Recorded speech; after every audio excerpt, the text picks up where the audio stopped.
네, 안녕하세요. 더불어민주당 비례대표 양혜원영입니다.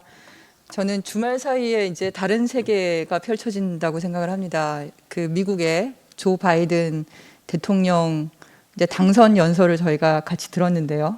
네, 다시 존경받는 미국이 되겠다라고 얘기를 하시면서 파리 기후변화 협정이나 이런 여기도 재가입하는 거를 벌써부터 그 트위터에서도 얘기를 하셨고 본격적인 이제 그린 뉴딜 정책을 이제 실현을 하면 우리나라 경제에도 무역에도 굉장히 큰 영향을 받을 것 같습니다. 우리나라도 사실 기후악단 국가라고 얘기가 되어 왔는데 대통령께서 지난주에 그 탄소 중립 선언을 그 목표를 분명히 밝히시면서 우리도 이제 더 이상 기후악단 국가가 아니라 세계 10위 경제 대국으로서의 그리고 K 방역을 훌륭하게 지금 치르고 있는 이런 존경받는 나라로서의 자기 위치가 다시금 자리 잡혀야 된다고 생각을 합니다.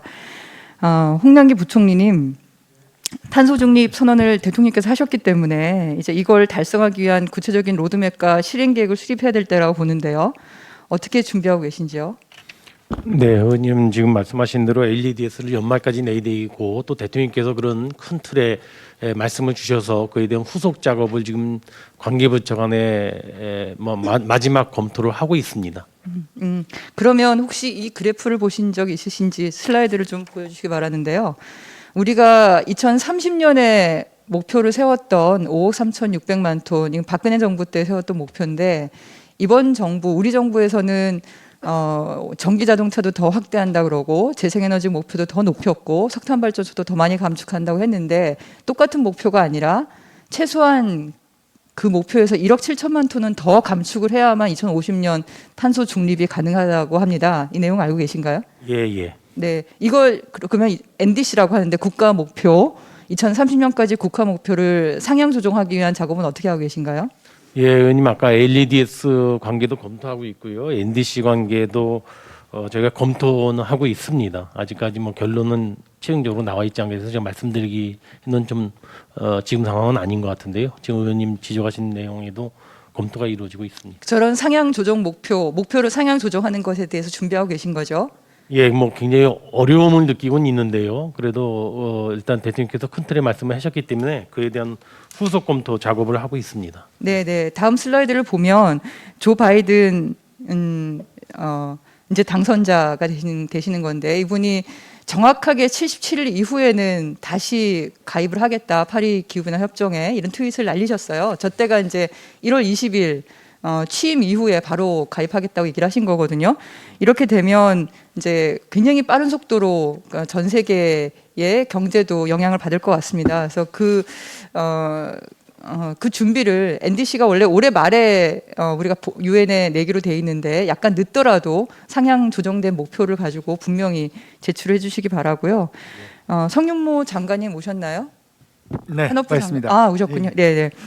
탄소 중립에 필요한 재생에너지 설비량을 얼마 정도로 잡고 계신지요? 제가 환경부에는 답을 받았거든요. 네, 뭐 의원님 뭐 너무 잘 아시는 바와 같이 기본적으로 탄소 중립에 필요한 우리 재생에너지 설비 용량을 계산해 내려면 뭐 우리 정말 달라지는 전력 수요 또 설비 이용률 전원 믹스 여러 가지가 그 고려돼야 된다고 생각이 됩니다. 그래서 그 전에 나와 있는 보고서들은 굉장히 간단하게 그 축약을 한 것이고요. 이제 저희가 탄소 중립을 지향하고 있기 때문에 보다 심도 있게 또 어떤 것이 정말 고려되고 또 해야 되는지에 대한 그 검토가 이루어져야 된다고 생각합니다. 네, 아직 그 수치를 내지는 못하신 모양이네요. 예, 아직까지는 그렇습니다. 또 네. 고려 요소가 굉장히 많습니다. 예. 네네. 환경부는 이제 온실가스에 대해서 전체적인 그 조망을 하고 전체 컨트롤 타워로서 역할을 하셔서 그러신지 온실가스 종합정보센터에서는 한 505기가와트 정도 제가 지난 국정감사 때 질문을 드렸더니 그렇게 하고 계시고 당연히 뭐 기술적인 진보에 따라서 그 용량은 더 줄어들 수 있는데 최소한 그 정도는 가야 뭐 최대치일 수도 있는데 라고 얘기를 하고 있습니다. 그러면 연간 한 17기가와트 정도는 가고 있거든요. 우리 올해 재생에너지가 몇 기가와트 정도 될 거라고 보시나요? 올해요.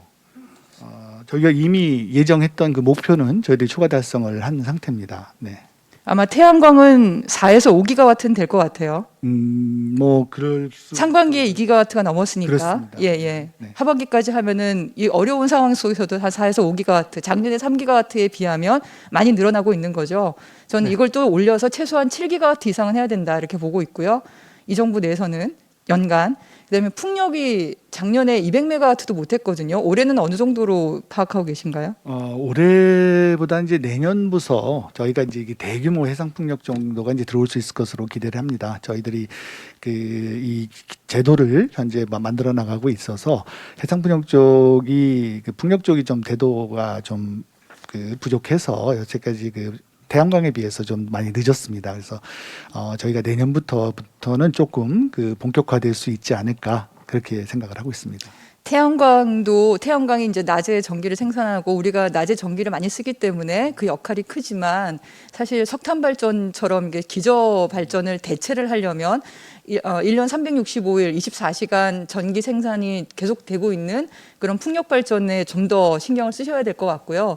저는 사실 연간 2기가와트 이상은 돼야 된다 이렇게 보는데 최소한 올해는 뭐 그 정도 당연히 안 되고 200메가와트 뭐 몇백 메가와트 정도 되겠지만 내년에는 해상 풍력을 중심으로 본격적으로 최소한 1기가와트 착공은 되게 그렇게 좀 이렇게 로드맵을 만드시고 그 개별 인허가 절차들을 다 점검을 좀 해주셔야 될 것 같아요. 예, 그렇습니다. 의원님이 지적하신 거에 충분히 동감을 하고요.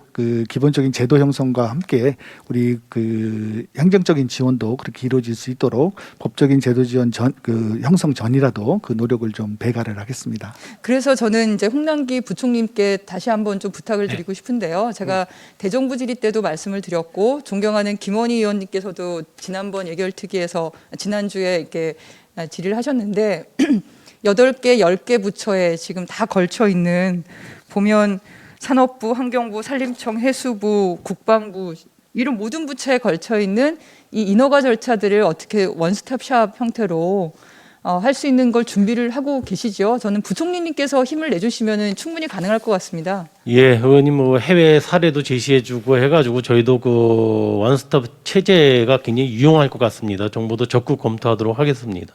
네네. 그걸 검토하신다는 얘기는 지금 제가 몇 달째 듣고 있어서 네 이번에 NDC 상향 조정한다고 하는 여러 가지 탄소 중립에 대한 실행 계획을 만드시면서 그 중에 하나로 이게 반드시 실현되길 바랍니다. 올해 안에. 그래서 성인무 장관님 저 내년에 목표를 풍력 발전을 최소한 1기가와트 착공 을 위해서 준비를 좀 부탁을 드리고요. 제가 좀 발전 사업 허가난 걸 보니까 1.5기가와트가 넘어요. 그러면은 저는 그 중에 한 1기가와트는 충분히 가능하지 않을까 그렇게 보고 있거든요. 예, 그렇습니다. 수용성하고 현재 준비된 여러 가지들이 정말 다시 한번 박차를 수 있도록 제도 형성과 또 행정적인 노력을 더 기울이겠습니다. 네, 감사합니다. 그리고 또 이제 산업부의 큰 과제 중에 하나가 2050년에 탄소 중립, 그러니까 순배출 제로를 하려면 그때는 석탄 발전소가 제로가 돼야 되거든요. 근데 지금 건설 중인 석탄 발전소가 있지 않습니까? 그러면 2050년에도 그냥 가동할 수밖에 없거든요. 이 문제를 어떻게 해결하면 좋을까요? 네, 그렇기 때문에 지금 현재 우리 아까 부총리께서도 말씀하신 것처럼 저희가 이제 2050년 넷제로를 선언을 했기 때문에 과연 구체적으로 어떻게 그걸 실현해 나갈 수 있을 것인지 현재 석탄 발전소 이제 민간 발전소이기 때문에 사업 허가 맡은 거를 그 전에 정부가 중지시킬 수 있는 상황은 아닙니다. 그래서 여러 가지의 새로운 인센티브 제도라든지 또 관련 법적 근거 이런 것도 필요할 것 같습니다. 그래서 그런 걸 우리 정부 부처 내 협의 또 이해관계자들과의 함께 협의를 통해서 이런 것들이 원활하게 이루어질 수 있도록 준비해 나가고자 합니다. 제가 에너지 전환 지원법을 지금 발의를 했거든요. 사실 산업부에서 좀 더 힘을 좀 내주시면 이 법이 통과가 되면 그러니까 노후 석탄 발전소도 좀 더 일찍 문 닫을 수 있고 건설 중인 석탄 발전소도 그러니까 매몰 비용을 어쨌든 보상 처리를 해서 해당 지역도 지원할 수 있고 노동자도 지원할 수 있는 근거법이니까 이 법이 좀 통과될 수 있는 방안으로 좀 같이 노력을 해주시기 바랍니다. 네, 그렇게 하겠습니다. 네네, 감사합니다. 그리고 이제 석탄 금융 관련해서도 제가 말씀을 좀 드릴 텐데요. 홍남기 부총리님, 네. 제가 이번에 석탄 금융 관련해서 민간과 공적 금융 전체 162개 기관을 다 조사를 해서 백서를 냈거든요. 혹시 보신 적 있으신가요? 예, 보진 못했는데 얘기는 들었습니다, 의원님. 네네. 그 기재부 그 산하기관 수출입은행에서도 석탄 발전 사업에 거의 5조 원을 투자를 하고 있더라고요. 그리고 그 산업부에서도 무역보험공사에서도 4.7조 원도 있고, 여기 보건복지부 장관님도 계시죠. 여기 국민연금에서도 거의 10조 원의 석탄 발전소를 투자를 하고 있어요. 그래서 그 홍남기 부총리께서 이 금융 전체의 탈석탄에 대한 준비를 좀 하시는 게 어떨까 싶은데요. 예, 의원님 뭐 어차피 정부가 이 탄소에 대해서 목표 달성을 위해서 가장 국내적으로는 그 같은 조치를 좀 적극적으로 시행하고 있고요.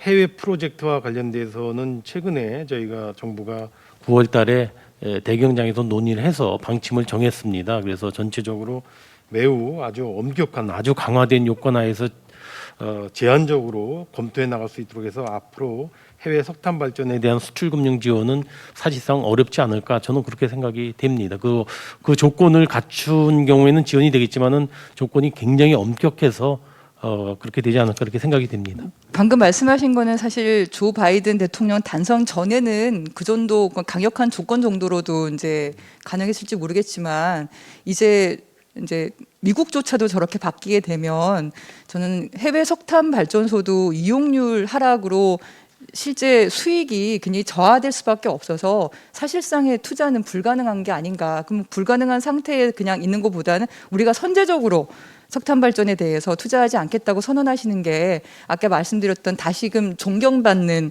그 대한민국으로서의 자기 위치를 자리 잡을 수 있지 않을까 생각을 합니다.